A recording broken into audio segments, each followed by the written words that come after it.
एक बार की बात है, बुद्ध उपदेश दे रहे थे। उपदेश पूरा होने के बाद जब सभी लोग जाने लगे, तभी बुद्ध ने देखा कि एक व्यक्ति कोने में बैठा हुआ है।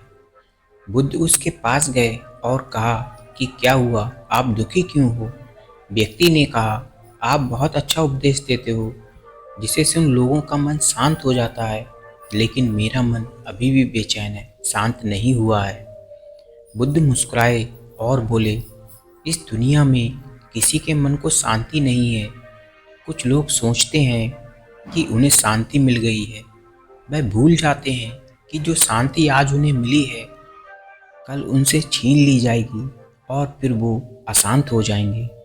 और कुछ लोग जिनके पास शांति है, वह आगे का सोच सोच कर अशांत हो जाते हैं कि ये शांति चली जाएगी। तुम किस बात से अशांत हो?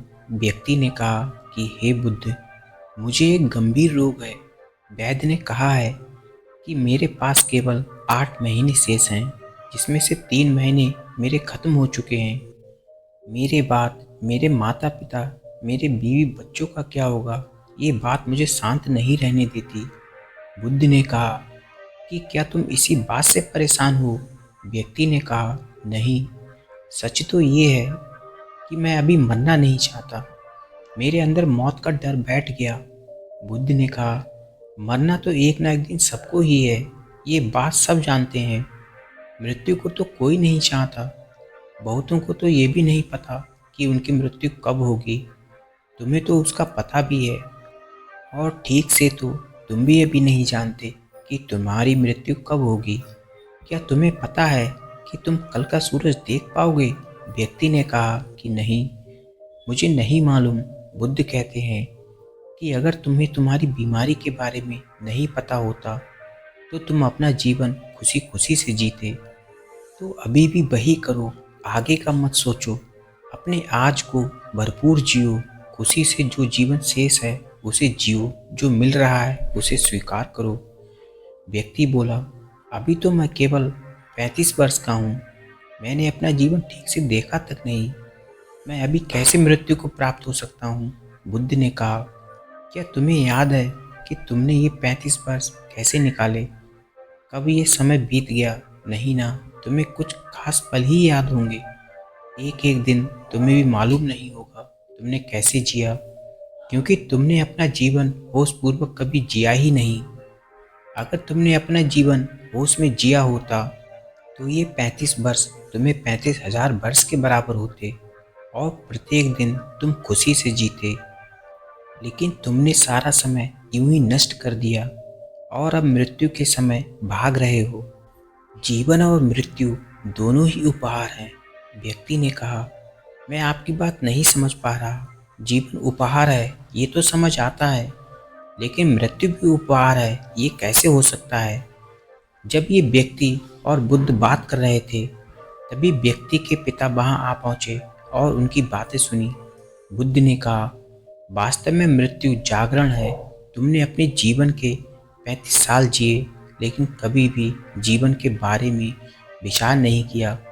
लेकिन मृत्यु की आहट से तुम जीवन के बारे में विचार करने लगे। मृत्यु का यही काम है, ये जीवन को जागरण की तरफ ले जाती है। अगर मृत्यु ना होती, तो व्यक्ति जीवन जीने तक अंधेरे में ही रहता और कभी भी रोशनी की तरफ नहीं बढ़ता।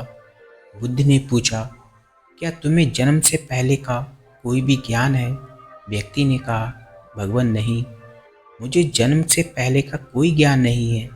बुद्ध ने कहा, जैसे तुम्हें जन्म से पहले का कोई ज्ञान नहीं है, ठीक उसी प्रकार तुम्हें मृत्यु के बाद का भी कोई ज्ञान नहीं है। इसलिए तुम डरे हुए हो। तुम अपने जीवन के शेष दिन खुशी से जियो और ध्यान करो।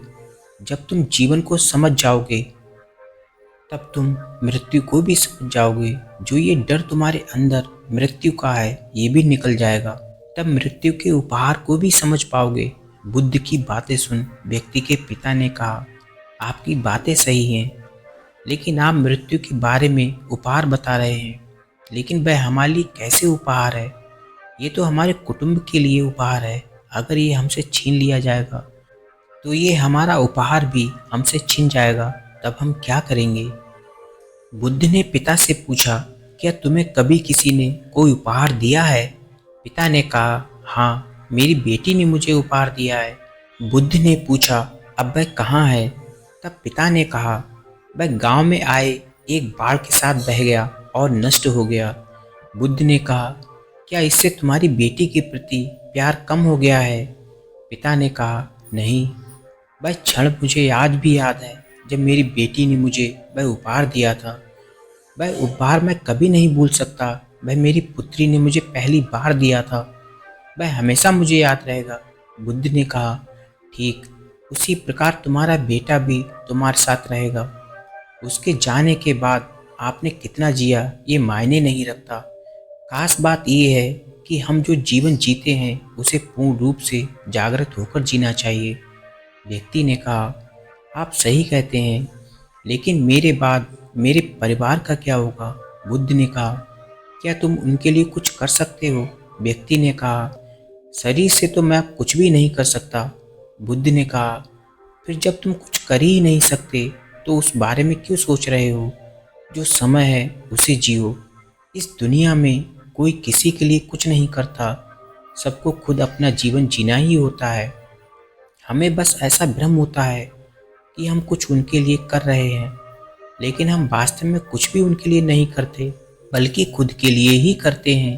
अगर आज तुम अपने परिवार के लिए जमीन जायदाद इकट्ठा कर रहे हो, तो ये तुम उनके लिए नहीं बल्कि अपने लिए कर रहे हो।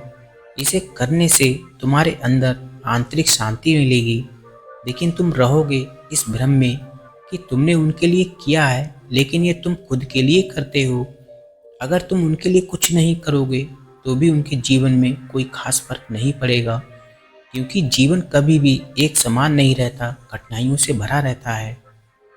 जीवन कभी भी आसान नहीं रहता, संघर्ष करना ही पड़ता है, तभी जीवन चलता है। गरीब व्यक्ति से ज़्यादा परेशान अमीर व्यक्ति होता है। इससे ये पता चलता है कि धन से तो जीवन को सुरक्षित नहीं किया जा सकता, लेकिन पूर्ण रूप से जागृत होकर जीवन को सुरक्षित किया जा सकता है। ऐसा करने से हम जीवन की सभी कठिनाइयों को समझ पाते हैं, जिंदगी और मौत को समझ पाते हैं और आसानी से जीवन जी सकते हैं। वह व्यक्ति बुद्ध की बातें सुन बोला, मैं आपकी बात समझ गया हूँ और अब मुझ में से मृत्यु का भय भी खत्म हो गया है और अपना बचा हुआ जीवन खुशी से जीऊँगा।